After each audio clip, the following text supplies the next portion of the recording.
Earlier this week, former NFL player Chris Johnson announced to the world that he was diagnosed with a disease called ALS. Now, for those who don't know what ALS is, it is essentially a disease, a neural disease that attacks the motor neurons in the brain and so forth, causing the body to not be able to move, speak, eat, and eventually breathe. Unfortunately, muscles start to shut down and so forth, and it gets worse from there.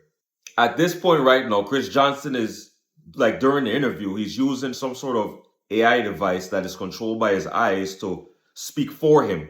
So he can't really move much right now. He could make little movements, you saw in the interview, but mostly has control of his eyes at this point. It's crazy, and just it's just sad. It's crazy because this guy was an NFL star, Pro Bowler back in the day, running back, tip top shape professional athlete, access to $1 million healthcare, $1 million doctors, $1 million medicine, nutritionists, chefs. And, we as humans could still fall victim to stuff like this. It's sad. Is there a correlation with ALS and football? There's CT and all this stuff. I don't know for sure. I'm not a doctor. Maybe. Unknown. And seeing that kind of just reminds me, and I'm reminding you guys here today, to be grateful just to be able. Be grateful just to be able to do. Be grateful we could get up and go to the gym, do some deadlifts and some bench presses. Be grateful you could go down to the rec and play some ball, baseball, football, whatever.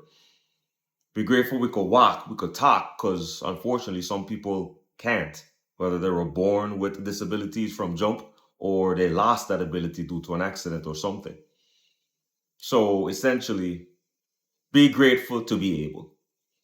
I hope he could get back some normalcy in his life. He has kids he can't hold no more right now, a wife, family. I hope he could get back to some normalcy. But overall, just be grateful to be able. That's all I got for you guys today. Hope you guys have an excellent week and continue to have an excellent week. I'm out.